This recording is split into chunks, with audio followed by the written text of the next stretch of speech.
February 2025. The former Castalloy factory site in North Plympton, Adelaide, previously owned by Harry Phipps. Excavators bite into red earth, removing soil that's been undisturbed for decades. Police stand patiently at the perimeter. Eager media crews wait at a distance. 3 metres down below the fill Harry Phipps added to this site in 1970, they're searching for the truth about what happened to the Beaumont children on January 26, 1966. The dig is based on 2 stories that align too perfectly to ignore. 2 brothers who claim they were paid in £1 notes to dig a grave-sized hole here, just days after the Beaumont children vanish.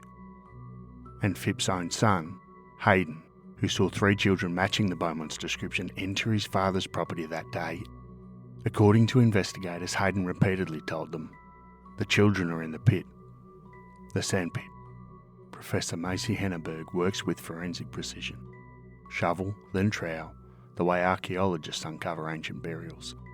The soil tells a story. Disturbed earth, a pit, 2 metres long, matching the dimensions exactly. Evidence of something that was deliberately buried and then covered. The nation watches and holds its breath. After 60 years, perhaps the Beaumont children will finally be found. But when the excavation ends, there are no remains, only disturbed soil and even more unanswered questions.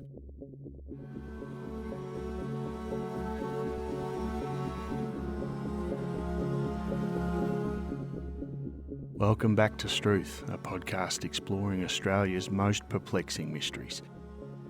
This is part 2 of our investigation into the disappearance of the Beaumont children in 1966. Today we're going to have a look at the suspects, the excavations, and a pattern that connects this case to another Adelaide tragedy. But before we begin part 2, if you haven't listened to part 1 of this investigation, please go back and do so now. This episode continues directly from where we left off, and you'll need the context of what happened on Australia Day 1966 to fully understand the investigation that followed. And also just a reminder that the topics that we're covering today include the potential murder of multiple children. So listener discretion is well and truly advised.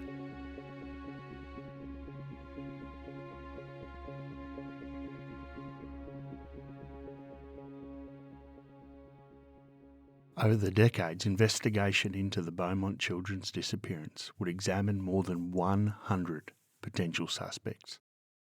Some were credible persons of interest with genuine connections to the case. Others were merely names thrown up by tips, rumours, or even their own false confessions. But 3 suspects in particular would come to dominate investigators' attention, each for different reasons, each with evidence both compelling and problematic. Bevan Spencer von Einem became one of Australia's most notorious killers after his 1984 conviction for murdering 15-year-old Richard Calvin, son of Adelaide TV newsreader Rob Calvin. He remains the only person convicted in connection with the family murders, a series of 5 sadistic murders of young males in Adelaide between 1979 and 1983. Von Einem's crimes were horrifying. He targeted teenage boys and young men, drugging them with sedatives, holding them captive, sexually assaulting and torturing them. The connection to the Beaumont case surfaced during von Einem's 1990 committal hearing. An informant identified only as Mr. B testified that von Einem had boasted about taking 3 children from a beach several years earlier. According to Adelaide Police Detective Bob O'Brien, Mr. B was generally a reliable source who provided important information during the Calvin investigation. Mr. B alleged von Einem claimed he took 3 children home to conduct experiments, and when one child died during the procedure, he killed the other 2 and dumped all bodies in bushland south of Adelaide. In 2007, police examined archival Channel 7 footage from the original 1966 search, finding a young man among onlookers who bore a striking resemblance to a youthful von Einem. Von Einem was known at the time to frequent Glenelg Beach, specifically to watch children in the changing rooms. He was described by many as preoccupied with children. But the problems with Von Einem as the Beaumont perpetrator are substantial and probably insurmountable. He was only 19 years old on January 26, 1966, far younger than the mid-30s man witnesses described.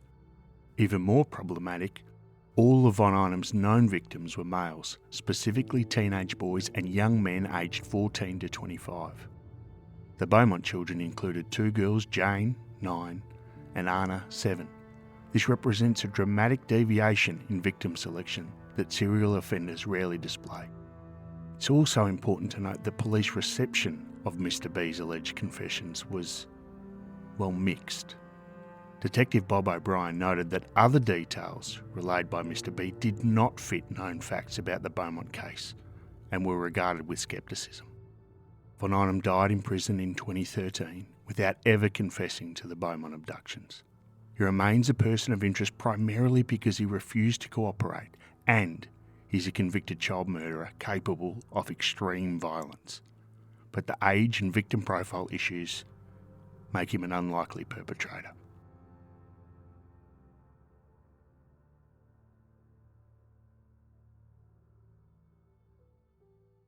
The second suspect is Derek Percy, who admitted being at Glenelg Beach with his family on Australia Day 1966.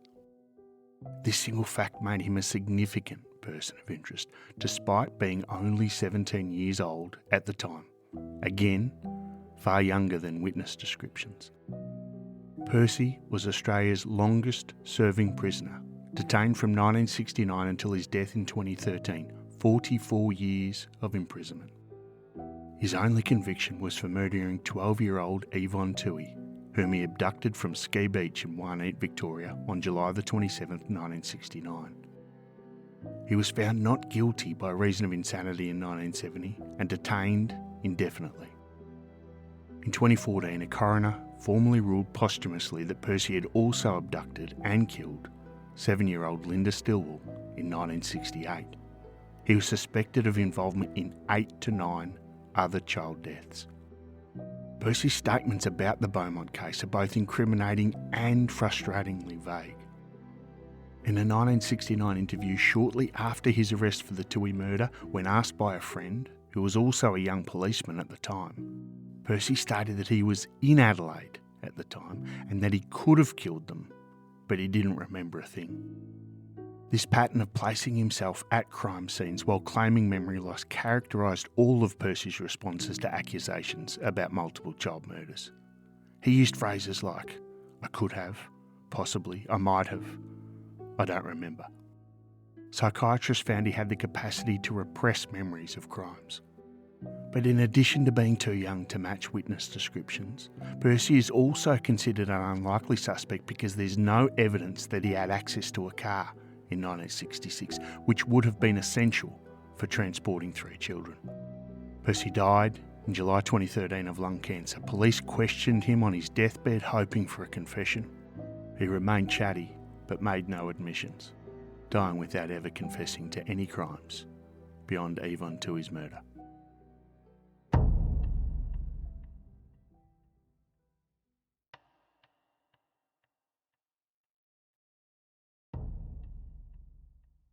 Our third suspect, Harry Phipps, didn't become a suspect until 2007, 3 years after his death. When he was alive, moving through Adelaide's social elite in the 1960s, Phipps was a successful businessman, a millionaire factory owner, a member of church and state circles. He lived at the corner of Augusta and Sussex Streets in Glenelg, only a couple of 100 metres from Collie Reserve, where the children were last seen playing with the unidentified man. Phipps was 48 years old on Australia Day 1966, much older than the mid-30s age witnesses described, though multiple sources would later confirm that he looked a lot younger than his years, with what some called a babyish face. He was 6'1" with light brown hair, a thin face, suntan complexion, and an athletic build. He bore a striking resemblance to the witness descriptions. But it wasn't his physical appearance that made Phipps a suspect. it was his own son's testimony. In 2007, Hayden Phipps, Harry's eldest son, who was 15 years old in 1966, came forward with devastating allegations. He stated his father had sexually abused him from ages 3 to 13, abuse that involved Harry wearing satin dresses. The swoosh of that satin dress coming down the hall, Hayden recalled, meant he knew what he was in for. The next morning, Harry would appear at breakfast, like nothing had happened.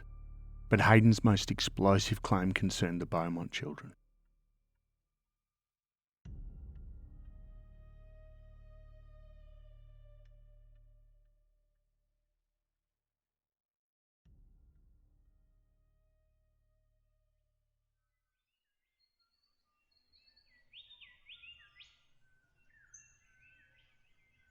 He stated he was in his backyard treehouse on January 26, 1966, when he saw 3 children, matching the Beaumont's description, enter the property with his father around lunchtime. The children went inside through the back gate.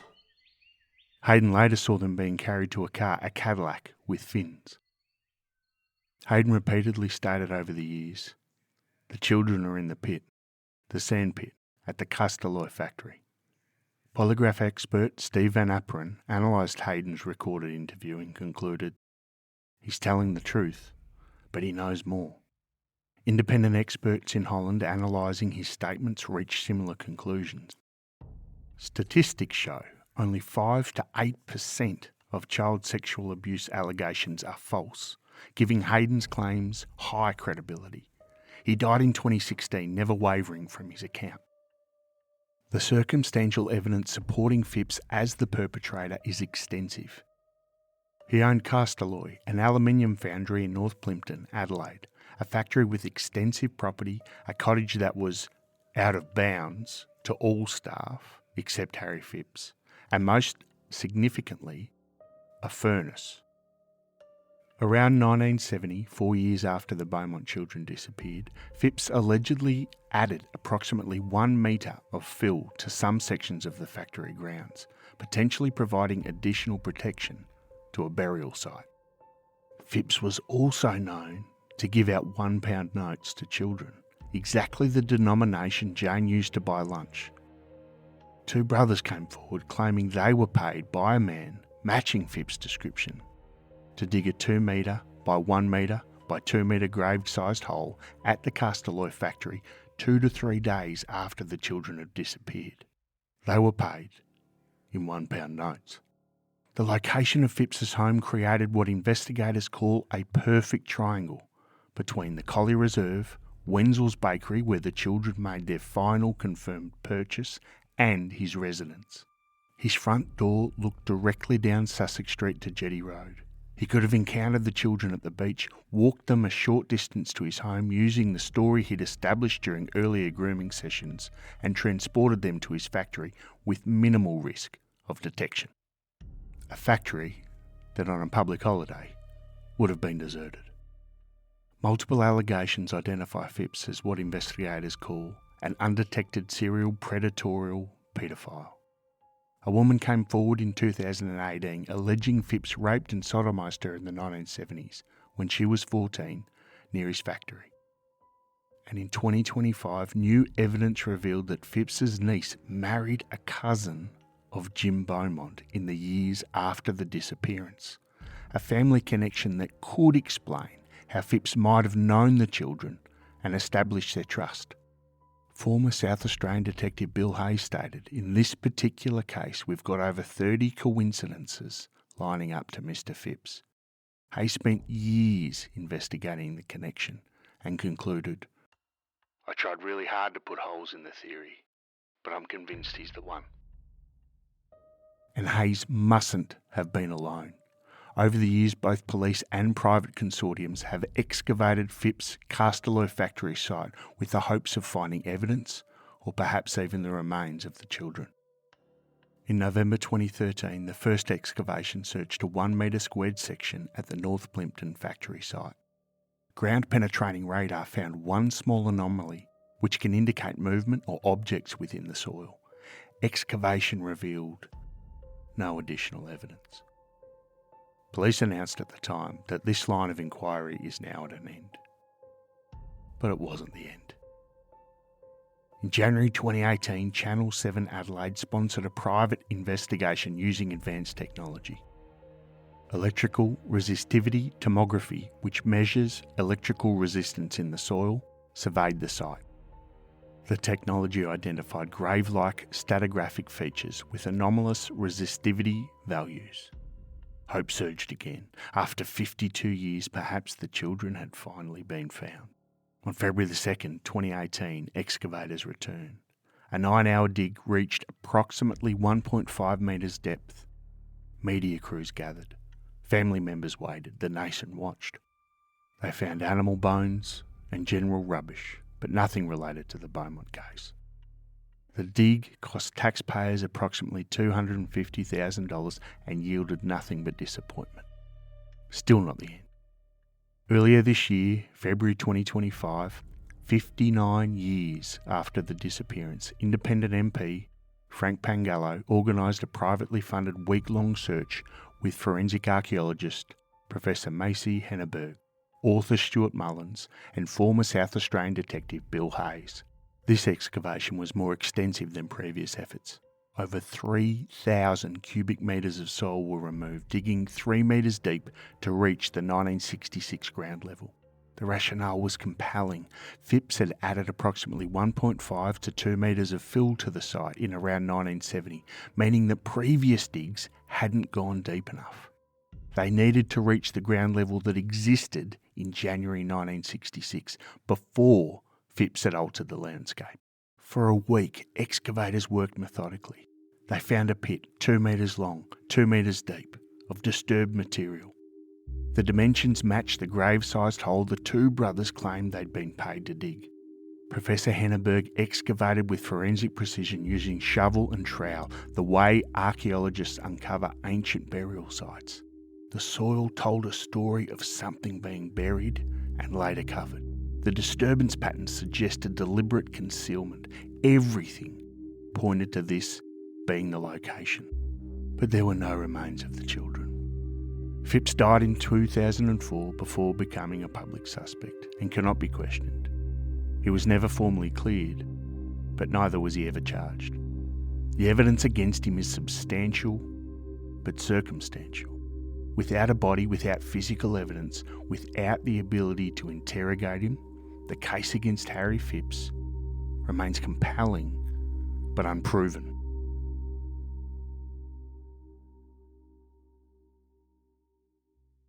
Seven years had passed since the Beaumont children vanished from Glenelg Beach. 7 years of unanswered questions, of parents who kept porch lights burning, of a nation that had learned to lock its doors. The investigation had gone cold, leads exhausted, hope dimmed, but never quite extinguished. Then on August the 25th, 1973, history repeated itself in the most horrifying way imaginable.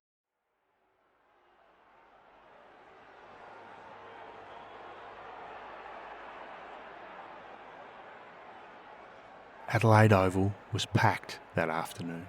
13,000 spectators crammed into the stands to watch Norwood take on North Adelaide in an Australian rules football match.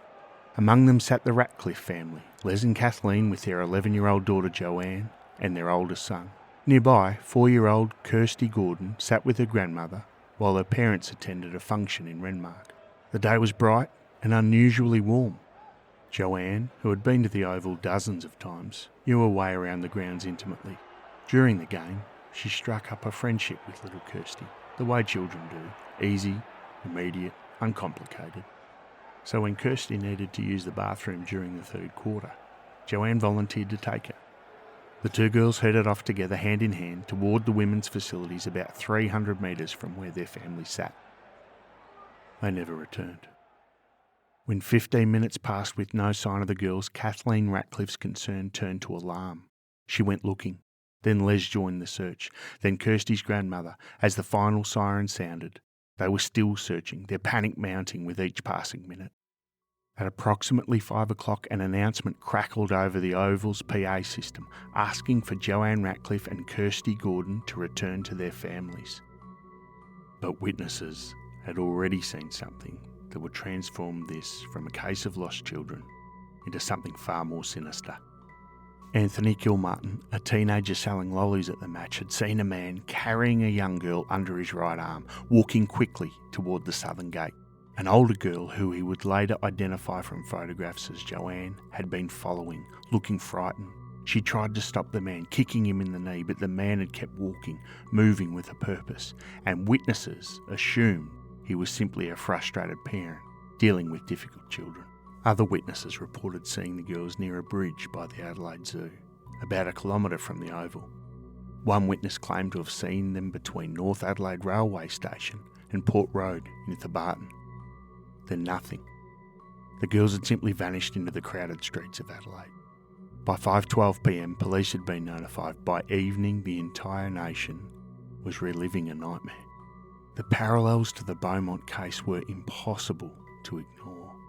Multiple children taken in broad daylight from a crowded public place, no bodies found, no belongings recovered, and most chillingly of all, the description of the man seen with the girls. Detective work quickly revealed the connections. The police sketch of the Adelaide Oval suspect bore a striking resemblance to the sketch from the Beaumont case 7 years earlier. Both described a thin-faced man. Both estimated him to be in his 30s to mid-40s, which meant if it was the same perpetrator, he'd aged exactly 7 years between the crimes. The modus operandi showed both similarities and differences. The Beaumont children had appeared comfortable with their abductor, suggesting grooming over multiple beach visits.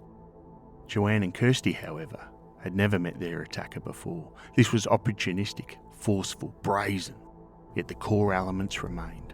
Multiple children, public place, daytime abduction, complete disappearance. South Australian Police formally stated their belief that the cases were connected. A 1979 coronial inquiry into the Adelaide Oval abductions concluded that the girls had been taken either by force or under duress by a man whose identity remained unknown. When the cases are examined side by side, certain suspects emerged who fit the timeline for both abductions. Arthur Stanley Brown, a Queensland carpenter, bore an uncanny resemblance to both police sketches. When he was arrested years later for the murders of two young sisters in Townsville, witnesses came forward claiming Brown had mentioned seeing the Adelaide Festival Centre nearing completion, placing him in Adelaide around the time of the Oval abductions. No evidence was ever found to show that he was in Adelaide in 1966, but the investigators could not rule out a connection. Stanley Arthur Hart, a known Adelaide paedophile charged with child sex offences in 1966, was another possibility. His family confirmed he rarely missed a North Adelaide match and was present at the Oval on August the 25th, 1973. Properties he'd owned were excavated multiple times, just like Phipps, but nothing was found. Joanne's sister would later state, "In my heart of hearts, I believe it was Hart."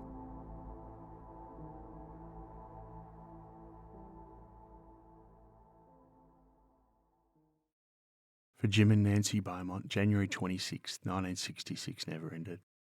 That day continued for 53 and 57 years, respectively. Every morning they awoke with the same unanswered questions. Every phone call potentially being the one that brings news, and every anniversary, yet another reminder of the children who never came home. In those first horrible days, Nancy was placed under sedation. Jim rode in police patrol cars searching through the night, then got his own car and kept searching when police stopped.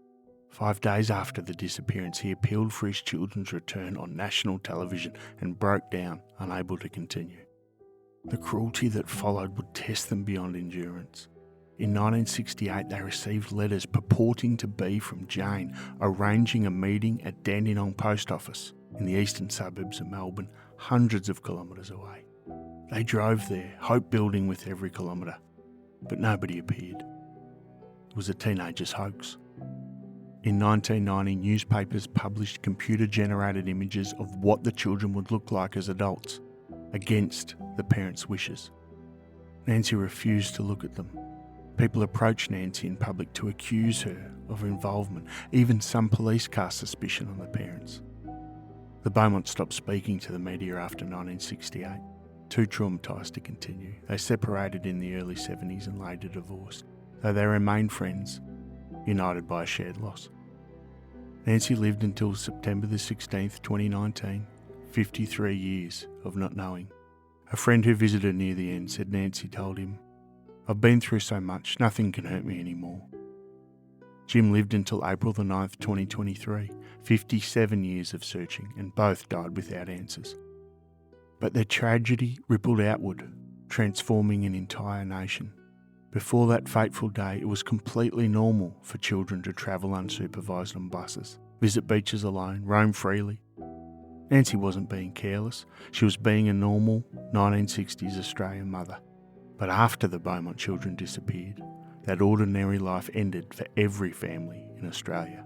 Parents became instantly more vigilant. Stranger danger was introduced. Remember what happened to the Beaumont children? Became a refrain heard everywhere. People began locking their doors and children lost the carefree ability to explore independently. The case also revealed critical law enforcement gaps. Just 2 officers, 1 phone, no immediate roadblocks, classification as missing persons rather than homicide. These failures led to long-term changes. South Australian Police have retained a policy. The disappearance is described as the day Australia lost its innocence. Before the Beaumont children, Australia saw itself as safe. But after that Australia Day, 1966, that illusion was shattered. The nation realised that predators do exist in their communities, and that no amount of sunshine could protect children from someone determined to harm them. Between 2016 and 2018 alone, police received 159 Crime Stoppers calls, 1 every 4 days.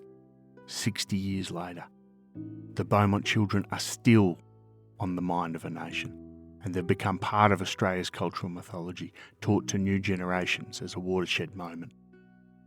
Jane would be 67 years old now. Anna would be 65. Grant would be 62. Instead, they're frozen forever at 9, 7 and 4, children who walked into a mystery that has endured for 6 decades and revealed uncomfortable truths about society that failed to protect them. 7 years after the Beaumont children vanished, Joanne Ratcliffe and Kirsty Gordon disappeared from Adelaide Oval under strikingly similar circumstances. They too have never been found. The connections between these cases are impossible to ignore, but for the families a connection offers no comfort. If the same man took all 5 children, Jane, Anna, Grant, Joanne and Kirsty, then he was one of Australia's most successful child murderers, operating in plain sight, vanishing without trace. If they were different perpetrators, then Adelaide in the 1960s and 70s was a hunting ground for multiple predators who left behind nothing but grief and questions. Either possibility is unthinkable. Both might be true.